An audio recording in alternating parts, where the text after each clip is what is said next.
Good evening, visitors. Welcome to the Australian War Memorial's last post ceremony. My name is Troy Clayton, and joining us today from the Royal Australian Air Force is Officer Cadet Kirrilly McConaughey.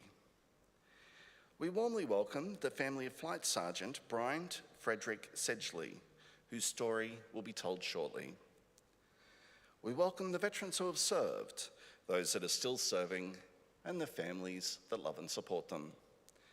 The live stream of this ceremony is made possible by the Return and Services League of Australia and the RSL and Services Clubs Association. We welcome members who are watching the broadcast of this ceremony across Australia. During this evening's ceremony, wreaths will be laid at the base of the Pool of Reflection by family and visitors to the memorial. If you're able, please stand and join in singing the National Anthem.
Thank you. If you're able, you may be seated. The Australian War Memorial was the vision of Charles Bean, Australia's First World War official historian. Bean landed with the Australian troops on Gallipoli and stayed with them at the front through to the end of the war. The idea of this national memorial and museum came to him at Pozières, France, in the depths of the bloody fighting of 1916. Bean's idea was that this would be a place where families and friends could mourn their loved ones buried in faraway places.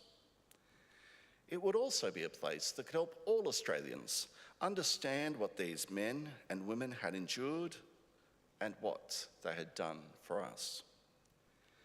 Bean's vision, to which we remain true, is best expressed as inscribed in the entrance to the memorial's galleries. Here is their spirit in the heart of the land they loved, and here we guard the record which they themselves made. Tonight, we'll read the story behind just one of those on the Roll of Honour, which lists the names of more than 103,000 men and women who have given their lives for us in war and on operations for more than a century. But first, we present a lament, Flowers of the Forest. Wreaths or floral tributes will now be laid at the base of the Pool of Reflection.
Today, we remember and pay tribute to Flight Sergeant Bryant Frederick Sedgley. Bryant Sedgley was born in North Adelaide on the 17th of February 1923. He was the youngest of three sons born to architect and civil engineer Walter Sedgley and Olive Filsell. A brother, Winston, born in 1921, did not survive infancy. Walter Sedgley had served in the First and Second World Wars as a clerk and then a pilot with the Australian Flying Corps. The boys attended Queen's College and St. Peter's College in Adelaide. After completing high school, Bryant enrolled to study architecture. A patriotic young man with a strong sense of duty who was inspired by his father's service, with his parents' consent, he enlisted for service in the Royal Australian Air Force as soon as he turned 18. Called up in July 1941, Sedgley was given the rank of Aircraftman 2 and posted to No. 4 Initial Training School at Victor Harbour to begin basic military training. His next posting was to No. 2 Air Observers School at Mount Gambier for a course on twin-engine Arvo Ansons that introduced trainees to flying and navigation. Here, Bryant celebrated his 19th birthday. On the 9th of March 1942, Bryant, now a leading aircraftman, was sent to No. 2 Bombing and Gunnery School at Port Pirie. Recruits learned the workings of machine guns and practiced live fire from Fairey battle aircraft. They were taught tactical exercises, fighting control, and recognition of enemy aircraft. Lessons were reinforced through specialised air exercises, where trainees used a variety of machine guns and spent hours practicing the bombing of moving targets, low-level bomb aiming, and night bombing exercises. Made Sergeant, the final stage of his domestic training was at RAF Station Nil, Prawn Nil, Victoria, where Bryant studied advanced navigation. On the 24th of August 1942, Sedgley embarked for active service from Sydney. As part of the Empire Air Training Scheme, he was one of almost 27,500 RAF pilots, navigators, wireless operators, air gunners, and flight engineers who, throughout the course of the war, joined Royal Air Force squadrons or Australian squadrons based in Britain. In England, Sedgley, who had completed his navigator training, was re-mustered as air bomber and began the final stage of his training at No. 21 Operational Training Unit. It was here that he crewed up. This was a self-selecting process of placing all the different trades of aircrew into one room and allowing them to sort themselves into crews. As bomb aimer, his crew consisted of 4 others, all British. Together, they would operate on the Vickers Wellington, a twin-engined, long-range medium bomber. Promoted to flight sergeant in November 1942, over the following months, Sedgley was briefly attached to air forces in India and then in mid-1943 to Egypt, where he was posted to No. 205 Heavy Bomber Group Personnel and Training Command. In July, just a few days shy of 2 years since joining the RAF, Sedgley was posted to his first operational unit, No. 40 Squadron, Royal Air Force. Newly based at Malta, 40 Squadron's role included the interception of Axis shipping that was supplying enemy forces in North Africa. As Sedgley joined the squadron, it became involved in the successful Allied invasion of Sicily. On the night of the 19th of August, 1943, Sedgley's crew on Wellington HF 688 took off on an operational flight to attack Scalia on the southwest coast of Italy. Nothing further was heard from the crew, and they did not return to base after the mission. It was presumed that the missing aircraft had been shot down by enemy action over the target. Bryant Sedgley was 20 years old. His fellow crew members, also reported missing, believed killed, were all British airmen: Navigator Sergeant Bernard Boyd, Wireless Operator Air Gunner Sergeant Ronald Fassey, Pilot Sergeant Charles Field, and Air Gunner Sergeant Clive Taylor. An anxious wait began for the families who held out hope that their sons, brothers, or husbands might still be alive. Bryant's father, also serving in the war as a lieutenant colonel at Land Headquarters in Melbourne, wrote for News. The squadron's CO wrote to Sedgley's parents offering sympathy and stating, "I have formed a very high opinion of him and his work. By his conscientiousness and devotion to duty, he had earned the confidence and respect of his captain and crew, and I assure you that he was extremely popular with his brother sergeants." 6 months after the crew failed to return, families were advised that all hope of finding them alive should be abandoned.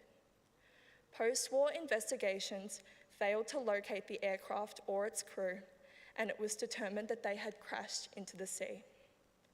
For many years after the war, Bryant's mother, Olive Sedgley, waited each afternoon on the front veranda at her home in Adelaide in case Bryant came home. Bryant's body and those of his crew were never recovered. Today he is commemorated on the Malta Memorial, which remembers 2,300 airmen who lost their lives in the Second World War, flying from bases in and around the Mediterranean, who have no known grave.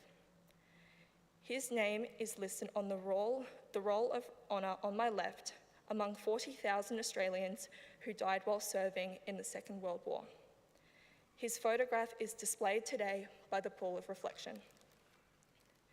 This is but one of many stories of service and sacrifice told here at the Australian War Memorial. We now remember Flight Sergeant Bryant Frederick Sedgley, who gave his life for us, for our freedoms, and in the hope of a better world.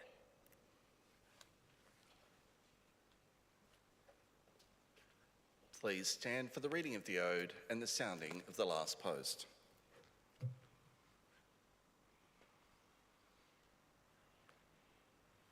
They shall grow not old, as we that are left grow old. Age shall not weary them, nor the years condemn. At the going down of the sun and in the morning, we will remember them. We'll remember them.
Lest we forget.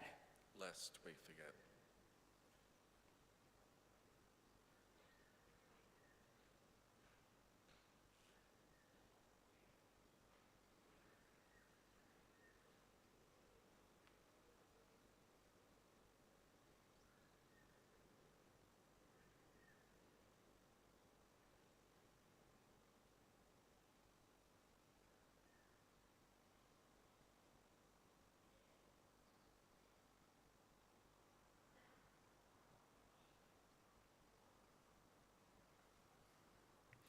We leave you this evening with the words of the memorial's founder, Charles Bean.